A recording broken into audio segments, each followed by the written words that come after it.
ప్రగతి భవన కార్యక్రమాన్ని ఇక్కడ జరుపుకోవడం జరిగింది.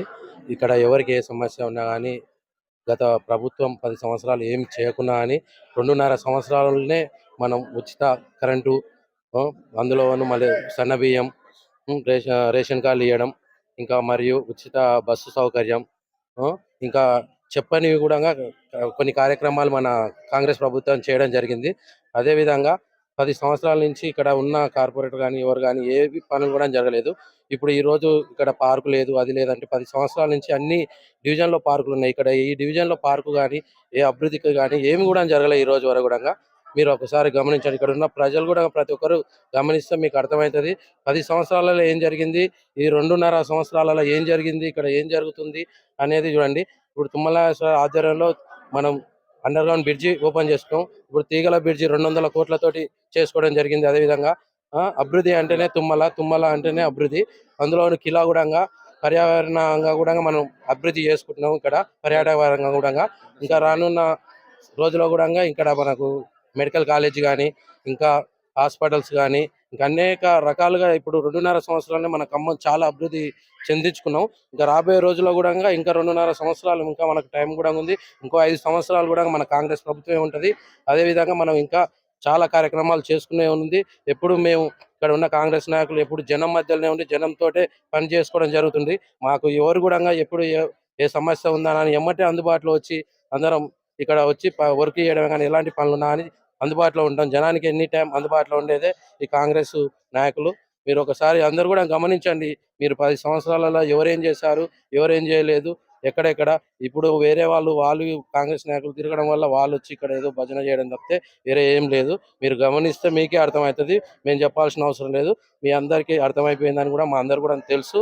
మీరు గమనించవలసిందిగా ఇక్కడ వచ్చిన గోలపాటి ఛానల్ కూడా ఎప్పుడు అన్ని డివిజన్లో కూడా ఎప్పుడో చేసుకున్నారు కానీ మన డివిజన్లో ఆ గోలపాటి ఛానల్ కూడా ఇంతవరకు చేయలేదు. ఇప్పుడు ఒక నెల రోజుల ముందు ఇంకా నెల రోజులు అయితే పదవి కాలం కూడా అయిపోవడం జరుగుతున్నది. కాబట్టి ఇప్పుడు వచ్చి ఏదో తిరగడం చేయడం తప్పితే అంతకు ముందు 9 సంవత్సరాలన్నర టైం కూడా అయిపోయింది. అప్పుడు ఏ రోజు వచ్చి వాళ్ళ ప్రభుత్వం ఉన్నది, వాళ్ళ ప్రభుత్వంలో వచ్చి ఏ రోజు వచ్చి ప్రజలకు ఏ సమస్య ఉంది ఏముంది అని తెలుసుకొని తిరగడం చేశారా అది గమనించండి. మీరు ఇప్పుడు ఏదో ఎలక్షన్లు దగ్గరకు వస్తున్నాయి అనే ఉద్దేశంతో మాత్రమే ఈ రోజు వచ్చి ఇక్కడ మీకు అది లేదు ఇది చేయట్లేదు. వాళ్ళు 10 సంవత్సరాల నుండి వాళ్ళు చేయండి. ఇలా 2.5 సంవత్సరాలలో వాళ్ళే ఉన్నారు కదా, ఏం చేశారు మరి? 10 సంవత్సరాలు ఏంది, ఇలా 2.5 సంవత్సరాలలో మాకు అది చేయలేదు, మాకు ఇది ఈ విషయాన్ని చెప్పలేదు, ఆ విషయం చెప్పలేదు, మా ప్రోటోకాల్ పాటించట్లేదు అని. ప్రోటోకాల్ పాటించేది వాళ్ళు టీఆర్ఎస్ ప్రభుత్వం వాళ్ళు. కాంగ్రెస్ ప్రభుత్వం ఇప్పుడు తుమ్మల నాగేశ్వరరావు ఏ డివిజన్లో ఏ శంకుస్థాపన చేసినా కానీ కార్పొరేటర్లు ఏదైనా శంకుస్థాపనే చేయడు. ప్రతి ఒక్కరిని పిలుస్తాడు. ప్రతి ఒక్క టీఆర్ఎస్ కార్పొరేటర్ పోయినా కానీ మాకు ఈ వర్క్ కావాలంటే సార్ ఏమంటే స్పందించి పనిచేస్తాడు. మీరు తుమ్మల గారి దగ్గరికి వెళ్ళి సార్ దగ్గరికి వెళ్ళి ఏ రోజు పోయి ఒక పని మీద మీరు వెళ్ళిన తాగాదాలే లేవు, ఏమీ లేవు. దాన్ని మీరు గుర్తుంచుకొని తగిన పనిగా ఉండాలని కోరుకుంటున్నాను. నెంబర్లందరికీ మరియు ఓటర్లందరికీ చెప్పేది ఏంటంటే ఈ డివిజన్ గురించి జరిగిన అభివృద్ధి కార్యక్రమాల గురించి తప్పుడు సమాచారం ఇస్తారు. అందరూ 5 కార్డులు ఇచ్చారట, 5 కార్డులు ఇచ్చారనేది అబద్ధం. ఈసారి ఇచ్చిన కార్డులు 200 చిల్లర ఇచ్చినాం. ఈసారి తెల్ల కార్డులు. ఇప్పుడు ఇచ్చిన కార్డులు ఇది గతంలో ఇంతవరకు ఎప్పుడు ఎవరు ఇయ్యలేదు. మమ్మల్ని పిలవలేదు, అంతకు ముందు నేర్పిందే వాళ్ళు. మాకు 10 సంవత్సరాలలో పువ్వాడ అజయ్ మమ్మల్ని ఎక్కడైనా కాంగ్రెస్ వాళ్ళు కార్పొరేటర్ కానీ ఎక్కడ పిలవాలి అభివృద్ధి కార్యక్రమాలకి. అందుకని అదే కొనసాగిస్తాం తప్ప మీరే కొత్త కొనసాగిస్తారులే. ఏటికి సైడ్ వాళ్ళు కానీ, తీగల బ్రిడ్జి కానీ, తెల్ల కార్డులు కానీ, కరెంటు 200 కరెంటు ఉచిత కరెంటు కానీ, ఎన్ని అనేక కార్యక్రమాలు అభివృద్ధి కార్యక్రమాలు తుమ్మల నాగేశ్వరరావు గారి సహకారంతో రేవంత్ రెడ్డి గారి ప్రభుత్వంలో మేము అమలు చేస్తా ఉన్నాం. అంతే తప్ప ఏదో వాళ్ళు చెప్పినట్టు వరవలాగా చెప్పినట్టు ఇవన్నీ అబద్ధాలు. తుమ్మల నాగేశ్వరరావు గారిని అడిగితే మొత్తం ఏ పని కావాలని పోయినా కానీ చేసి పెడతారు. కానీ పోవడానికి వీళ్ళకి పోబుద్ధి కాటాలి. ఆడికి వేరే పార్టీ ఒకటి మనం పోవటం ఏందని ఎప్పటికైనా పోయి అమ్మైనా అన్నం పెట్టదని అడగండి. వీళ్ళు పోయి అడిగిదాకా అసలు ఆయన చేసేది పనులు వీళ్ళు పోయి అడగటం లేదు, ఆయన చేయటం లేదు. మేమే పోయి కొద్దిగా గొప్ప మేము పోయి అడిగినా అక్కడ ఇప్పుడు అయిన పనులైనా అయినాయి. ఇదే సంగతి.